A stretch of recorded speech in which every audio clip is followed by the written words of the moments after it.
आज के इस स्वाध्याय प्रकल्प में आप सभी का हार्दिक स्वागत है। जैसा कि हम लोग ने एक संकल्प लिया था कि हम सप्ताह में शुक्रवार और शनिवार को स्वामी राम के जो संदेश है और उनके उपदेश जो है उसकी चर्चा करेंगे। तो उसी संदर्भ में कल भी हम लोगों ने बारे में बात की थी और उनका जो ये एक प्रवचन है जिसका नाम है सत्य का मार्ग, उस पे हमने थोड़ी सी कुछ उसके जो पहलू थे उन पहलुओं की चर्चा की गई थी। पहले तो ये कार्यक्रम बना था कि हम एक सेशन में श्रीमद् भगवत गीता को रखें और उसके बाद में स्वामी राम का जो प्रवचन है उसको रखें, लेकिन बाद में सभी राम प्रेमियों का थोड़ा सा ये आग्रह आया कि इसमें जो पूरी की पूरी जो विवेचना है वो स्वामी राम के जो लेक्चर हैं उन्हीं की हम करें, ताकि स्वामी जी को समझने का एक अच्छा अवसर हमको प्राप्त हो सके और हम संपूर्ण रूप से उनकी जो विचारधारा है उसको समझें। तो आइए हम कल की बात को थोड़ा सा दोहराते हैं ताकि कुछ बातें पक्की हो जाएं, और अगर कोई राम प्रेमी कल नहीं उपस्थित हो पाया हो तो उसके लिए भी रिपीटिशन हो जाए। जो 2 दिन है, इन 2 दिनों में जो स्वामी जी का ये प्रवचन है सत्य का मार्ग, इस सत्य मार्ग की चर्चा हम करेंगे। कल जो बात मूल रूप से पॉइंट्स में बताई गई थी वो एक तो ये थी कि जिसे आप प्राप्त करने की बात कर रहे हैं, या हमें उसको प्राप्त करना है या हमें उसका साक्षात्कार करना है, हमें उसका अनुभव करना है, तो वो क्योंकि और हमारे पास में इसके अलावा शब्द नहीं है इसलिए हम ऐसा कहते हैं, परंतु वास्तविकता उससे अलग हटकर है। वास्तविकता क्या है? वास्तविकता यह है कि जो वेदांत का एक सिद्धांत है, और वो सिद्धांत यह है कि ये जो रास्ता है जिसको हम सत्य का मार्ग बोलते हैं, ये मार्ग तब कहलाए जबकि चलने वाला कोई और हो और उसने किसी डिस्टेंस को, किसी दूरी को तय करके और एक लक्ष्य को प्राप्त करना है। मतलब जिसको वो प्राप्त करना चाहता है कहता है कि मैंने उसको प्राप्त करना है, इस समय वो उसके पास में अप्राप्त है, इस समय उसके पास में नहीं है। जैसे अगर कोई व्यक्ति ये कहता है कि मुझे मान सम्मान चाहिए, वो संकेत देता है कि या तो उसको मान और सम्मान अभी मिल नहीं रहा है, या फिर वो एक संकेत ये करता है कि जितना चाहिए उतना नहीं मिल रहा। ये दोनों चीजें हैं। लेकिन ये जो दोनों बातें आपको कही जा रही हैं, इसके पीछे जो संकेत है वो ये छुपा हुआ है कि वो वस्तु अभी हमारे पास में नहीं है, चाहे वो जितनी हम चाहते हैं उतनी हो, या हो सकता है कि वो वस्तु हमारे पास ना हो। लेकिन जब हम सत्य की बात करते हैं और सत्य के मार्ग की बात करते हैं, तो कहते हैं उसका कारण क्या है कि ये जो हमने शीर्षक चुना, ये शीर्षक चुनने के पीछे जो उसकी बैकग्राउंड है, बैकग्राउंड यह है कि जो पश्चिमी देश है, वो पश्चिमी देश इस कंसेप्ट को पूरी तरह से नहीं समझते।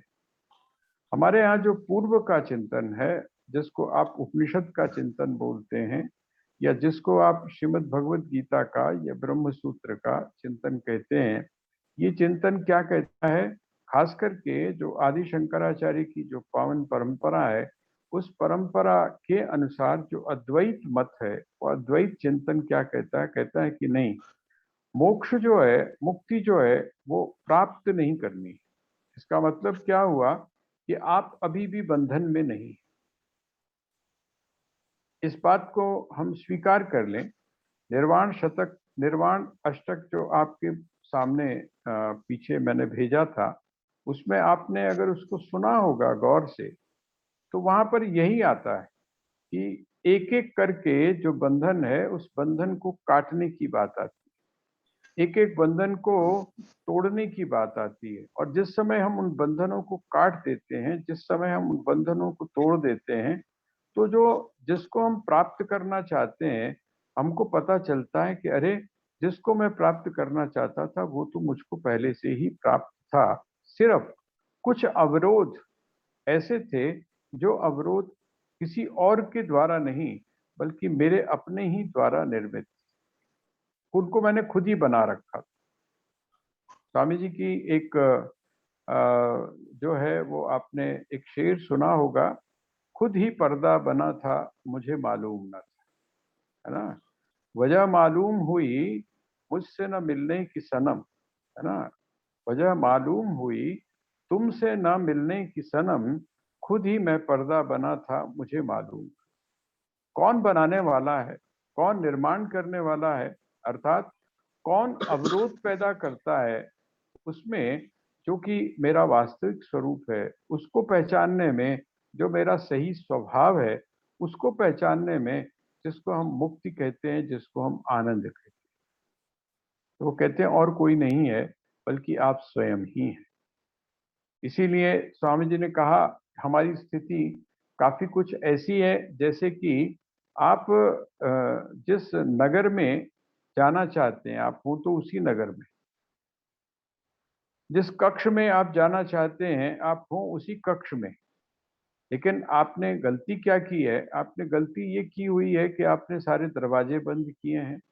आपने ये गलती की है कि आपने सारी खिड़कियां बंद की हुई हैं, और खिड़कियां और दरवाजे बंद करने के कारण सूरज की जो रोशनी है वो जो अंदर आ रही थी उसका आपने अवरोध कर दिया, उसको आपने रोक दिया। और जब आपने उसको रोक दिया तो उसका परिणाम क्या हुआ, वहां पर अंधकार हो। उस अंधकार में आपको ना तो उस कमरे के अंदर जो जो वस्तुएं हैं उनका पता चल रहा है, आप ठोकर भी खा रहे हैं, और दूसरा आपको ये भी एहसास नहीं है कि जहां आप जाने की बात कर रहे हैं वहां आप पहले से ही। तो जब आप कहते हैं कि मैंने उस चीज स्थिति को प्राप्त करना है, उसको मैंने पाना है, तो पाने का अर्थ क्या, सत्य को पाना। जब हम इस शब्द का प्रयोग करते हैं तो क्या वहां पर सत्य नहीं है जहां पर हम पाना चाहते हैं। सत्य का अर्थ क्या है, सत्य की जो परिभाषा की गई है वो ये की गई है जो था, जो है और जो रहेगा, जो सर्वत्र रहता है, जो सर्वत्र रहता है, जो सर्वत्र था, जो सर्वत्र है और जो सर्वत्र रहेगा, उसी को हम सत्य बोलते हैं। जिसको कहा गया है कि तीनों कालों में जिसका बाध नहीं होता है, अर्थात तीनों कालों में, चाहे वो भूत है, भूतकाल है, चाहे वो वर्तमान काल है और चाहे वो भविष्यत काल है, इन तीनों कालों में जो एक समान बना रहता है उसको हम बोलते हैं सत्य। वो सत्य तो सारी जगह, सत्य प्रत्येक क्षण है। तो सत्य को प्राप्त नहीं करना है, लेकिन वो जो हमने सत्य के ऊपर एक भ्रम के कारण, एक अपनी मान्यता के कारण है, एक अपने इल्यूजन के कारण जो हमने एक आवरण चढ़ा दिया, एक पर्दा चढ़ा दिया है, बस उस पर्दे को हटाने की आवश्यकता है। और वो पर्दा कौन सा है, स्वामी जी ने कहा कि ध्यान रखिएगा, इस मार्ग पर यदि आप चलना चाहते हैं तो आपको कुछ बातें बड़ी निश्चित रूप से स्वीकार करनी पड़ेंगी। कल मैंने आपके समक्ष निवेदन किया था, एक तो इस बात को, इस सिद्धांत को आप अपने जीवन में ले आइए। कौन सा, कि अगर आपको कुछ प्राप्त करना है तो आपको कुछ खोने के लिए भी तैयार रहना पड़ेगा। वो खोना किस प्रकार का है, वो खोना ऐसा नहीं है कि जो बेकार की चीजें वो आप खो दें, जो बेकार की चीजें उनको आप हटा दें। बेकार की चीजें कौन सी हैं, है ना, जिनके बिना आप रह सकते, जो आपकी नहीं है वो बेकार की चीजें। जैसे जो जो वस्तुएं आप परमात्मा के लिए अर्पित करते हैं वो किसकी हैं, वो तो कहते हैं उसी की हैं। वो जो परमात्मा है उस परमात्मा की ही है। आप पुष्प चढ़ाते हैं, पुष्प किसके हैं? तो कहते हैं पुष्प परमात्मा के हैं। आप यदि जल चढ़ाते हैं तो जल किसका है? तो कहते हैं वो परमात्मा की सृष्टि है। आप यदि चंदन चढ़ाते हैं तो वो किसकी सृष्टि है? वो परमात्मा। आप तो उसी की चीज को उसी के प्रति अर्पित करके और आप अपना अहंकार बीच में ले आते हैं कि मैंने किया, मैं करने वाला हूं, मैं इस चीज को चढ़ा रहा हूं। ये तो बिल्कुल ऐसी ही बात हो गई कि आप किसी के उत्सव पर जाएं और आप वहीं से पैसा भी ले लें, वहीं से आप जो है वो लिफाफा भी ले लें और उस लिफाफे में उस धन को डालकर, उस पैसे को डालकर आप उसी को दे दें। ये तो स्थिति बिल्कुल ऐसी है। तो कौन सी चीज जिसको आप बोलते हैं खोना है, कौन सी चीज आपको खोनी है? तो कहते हैं खोना है जिन संबंधों का निर्माण आपने किया हुआ है, जो आसक्तियां आपने बनाई हुई, जहां जहां पर आप बंधे हुए हैं और आपने ये मान लिया है कि ये मेरा है। ये बिल्कुल निश्चित रूप से हमको समझने की आवश्यकता है कि ये जो मेरा है, जब तक आप इस मेरे का परित्याग नहीं करते हैं, जब तक आप इन आसक्तियों से ऊपर नहीं उठते हैं, तब तक आपको मैं का अनुभव नहीं हो पाएगा, तब तक आपको सत्य का अनुभव नहीं हो। तो खोना क्या है? जिसको हम कहते हैं पाना, वो कहते हैं वास्तव में पाना पाना नहीं है, पाना तो प्राप्त है ही आपको, लेकिन वो जो पाया हुआ है, जो सदैव आपके पास में है, उसके बीच में जो अवरोध है, उसके बीच में जो रुकावट है, उस रुकावट को हटाने की बात है। उस रुकावट को हटाने का प्रयास ही जो करना है, यही, चाहे आप साधना का कोई भी रूप ले लें, चाहे निष्काम कर्म लें, चाहे आप उसके लिए उपासना लें, या है आप उसके लिए परोक्ष ज्ञान लें, ये सबका उद्देश्य क्या है कि किसी तरह से वह जो अवरोध है, किसी भी तरह से वह जो रुकावट है सत्य का अनुभव करने के लिए वो समाप्त हो। दूसरी बात कल आपके सामने ये बताई थी कि जिनके प्रिय नराम वैदेही तजिए ताहि कोटि बैरी सम यद्यपि परम सने। आपका मित्र कौन है? आपका हितैषी कौन है? आपको किसके साथ में अपना संबंध बनाना चाहिए? कौन आपका संबंधी है? इस बात को भी समझने की आवश्यकता है। जो आपका हित चाहता है, जो आपका हित चाहता है, जो आपको आपके जीवन के लक्ष्य की तरफ बढ़ने के लिए प्रेरित करता है, जो आपको उस लक्ष्य से भटकाता नहीं है, ऐसे ही व्यक्ति जो है वो संबंध बनने के लायक है। और ऐसा व्यक्ति कौन है? तो कहते हैं जो सत्य में आपका साथ दे।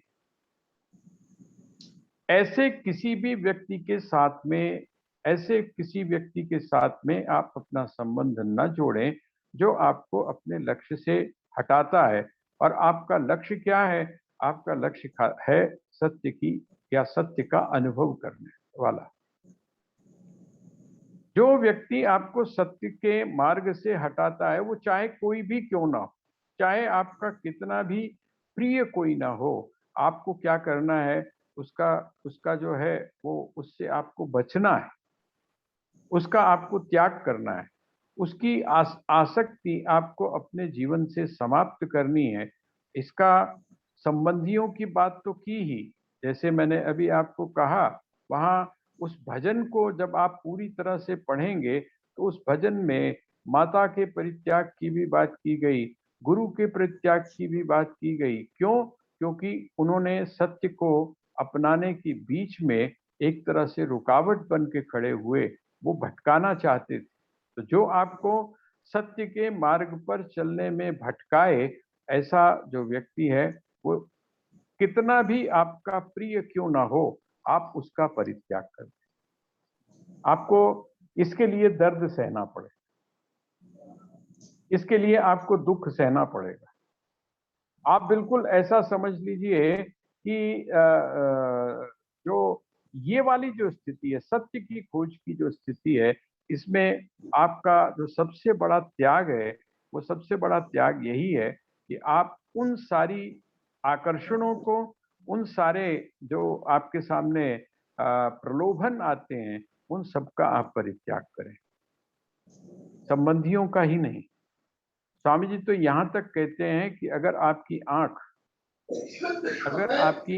जो है, आपकी आंख यदि आपको भटकाती है सत्य से, आपके कान यदि आपको भटकाते हैं सत्य से, आपकी जिह्वा यदि आपको भटकाती है सत्य से, अर्थात आपकी ज्ञानेंद्रियां और आपकी कर्मेंद्रियां भी यदि सत्य से भटकाती हैं, तो यदि आप उसको नष्ट भी कर देते हैं तो भी कोई बात नहीं।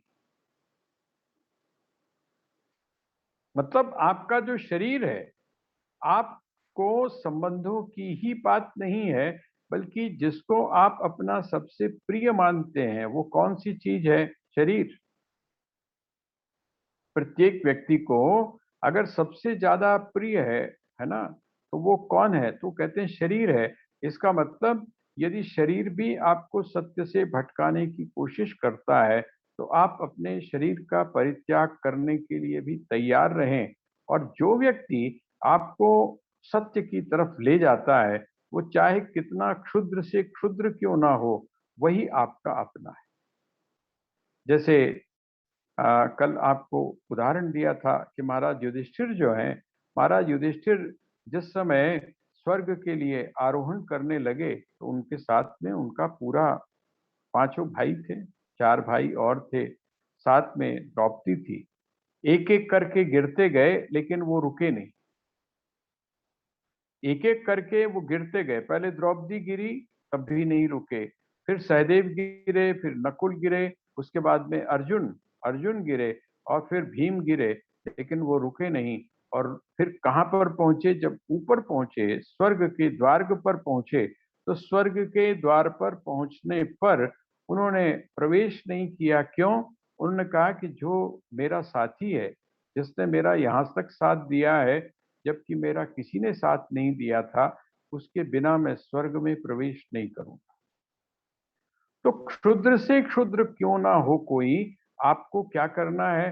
तो कहते हैं सत्य का मार्ग यही है कि जो व्यक्ति आपको सत्य के मार्ग की तरफ ले जाए, वो आपका अपना है।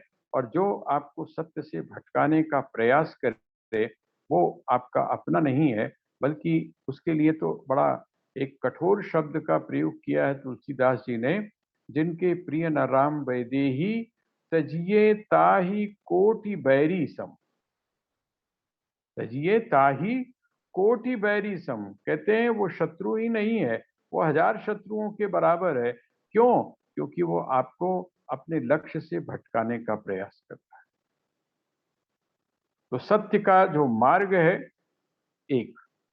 तीसरी बात स्वामी जी ने जो यहाँ पर कही है, वो कहते हैं एक बात का ध्यान रखिएगा कि जिस समय आप इस मार्ग पर चलते हैं, तो शुरू शुरू में आपको बड़ी दिक्कत होती है। आप ऐसा समझ लीजिए, अगर आज के संदर्भ में हम समझें कि अगर आप 2 नंबर का काम कर रहे हैं, आप अगर 2 नंबर का काम कर रहे हैं, तो आप पीड़ा में तो हैं, दुख में तो हैं, लेकिन उससे जो प्राप्त होने वाली जो संपत्ति है, उस संपत्ति के द्वारा आप ज्यादा से ज्यादा भोग की सामग्री, ज्यादा से ज्यादा ऐश्वर्य, ये सब आप प्रदर्शन कर सकते हैं, आत्म प्रदर्शन कर सकते हैं, और वो जो सुख के साधन हैं उनको इकट्ठा कर सकते हैं। एक स्थिति तो ये है। और दूसरी स्थिति क्या है? अगर आपको कहा जाए, ऐसी स्थिति आपके सामने बन जाए, ऐसी स्थिति आपके सामने बन जाए कि अब आप 2 नंबर का काम नहीं कर सकते, अब आपको सारा का सारा काम वाइट करना पड़ेगा, तो आपके लिए दिक्कत हो सकती है। क्यों दिक्कत हो सकती है? इसलिए दिक्कत हो सकती है क्योंकि अब आपके पास में सुख को भोग करने का जो साधन होता है, उस साधनों के लिए आपके पास में धन नहीं। वो जो दिखावा है, उस दिखावे को करने के लिए आपके पास में संपत्ति नहीं है। लेकिन आप जिस समय दोनों स्थितियों का जब आप कंपैरिजन करेंगे, तो आप ये पाएंगे कि दूसरी जो स्थिति है, वो आपके लिए शांतिप्रद है। उसमें आपको नींद बड़ी अच्छी आएगी, उसमें आपको किसी का भय नहीं रहेगा, ये डर नहीं रहेगा कि कहीं ऐसा ना हो कि इनकम टैक्स वाले आएं और आपके यहाँ रेड मार दें। आपको इस बात का कोई डर नहीं है। आपको इस बात का भी डर नहीं है कि कोई भी आके आपका इंस्पेक्शन करे, क्योंकि आपकी सारी चीजें बिल्कुल, जिसको बोलते हैं ट्रांसपेरेंस हैं, बिल्कुल ट्रांसपेरेंट है और खुली किताब की तरह है। आपको किसी भी प्रकार का भय नहीं। कहते हैं इसी तरह से जब आपसे ये कहा जाता है कि आप सत्य का भाषण करें, सत्य बोलें, तो दिक्कत आती है। हम ये कह देते हैं कि नहीं जी, सच बोल के जीवन नहीं चलता है, सत्य का आचरण करके जीवन नहीं चलता है, थोड़ा बहुत तो झूठ बोलना ही पड़ता है। लेकिन स्वामी जी यहाँ पर ये कह रहे हैं कि नहीं, ये जो सत्य का मार्ग है, इस सत्य के मार्ग पर जब आप चलते हैं तो क्या होता है। कहते हैं शुरू शुरू में आपको थोड़ी सी कठिनाई जरूर आती है, लेकिन कुछ समय के बाद वो जो प्रतिकूलताएं हैं, वो जो प्रतिकूलताएं हैं, वो प्रतिकूलताएं सहज रूप से अनुकूल होना शुरू हो जाती। उसका कारण क्या है। वह परमात्मा इस जो प्रकृति है, इस प्रकृति के कण कण में विराजमान, ये जो प्रकृति है उस प्रकृति के रूप में अभिव्यक्त हो रहा है। तो आप जिससे बहुत प्रेम करते हैं, देखिए पूजा करना और प्रेम करना ये दोनों अलग अलग चीजें। आप अपने माता पिता जो हैं उनको प्रणाम तो रोज करते हैं, लेकिन उनकी बात यदि आप नहीं मानते, उनकी बात को यदि आप नहीं मानते, वो जैसा आचरण आपसे चाहते हैं, उस आचरण की यदि आप अवहेलना करते हैं, उसको आप अपने जीवन के साथ में नहीं जोड़ते हैं, तो आप क्या समझते हैं वो प्रसन्न होंगे या अप्रसन्न होंगे। वो कहेंगे यार तू की रोज रोज ए ना करया कर, बल्कि जो असी कहने हैं ਉਹਦੇ उत्ते चल। वो जो परमात्मा है, जिस समय आप परमात्मा के आदेश के अनुसार, उसके कहे के अनुसार, और वो कहा क्या है कि अपने जीवन में हम सत्य का आचरण करें, जिस समय हम सत्य का आचरण करना शुरू करते हैं, तो हमारा जो जीवन है वो सुगम हो जाता है, बहुत सरल हो जाता है, बहुत सहज हो जाता है। और आश्चर्य की बात क्या है, स्वामी जी कहते हैं एक बहुत बड़ा चमत्कार घटित होता है, जिसको लोग चमत्कार बोलते हैं, और वो चमत्कार क्या है, सारी प्रकृति आपके अनुकूल हो जाती है। आप थोड़ा सुंदरकांड के बारे में जब आप विचार करेंगे, जब हनुमान जी चले, किसके लिए चले, खोज के लिए। किसकी खोज के लिए, माँ सीता की खोज के लिए। माँ सीता कौन है, तो स्वामी राम ने उसके बारे में आत्मा शब्द का प्रयोग किया, आत्मा की खोज करने के लिए चले। आत्मा क्या है, सत्य है। जब आप सत्य की खोज करने के लिए चलते हैं, तो आपकी परीक्षाएं तो हो सकता है बहुत हों, लेकिन उन परीक्षाओं के बाद में आपको कोई फेल नहीं कर पाता। आप उन प्रत्येक परीक्षा में उत्तीर्ण होते हैं। यहाँ तक है कि वो जो कठिन से कठिन जो समस्याएं हैं, जिनको आप बोलते हैं कि यार इनको कैसे पार करेंगे, वो कहते हैं वो समस्याएं भी सहज रूप से पार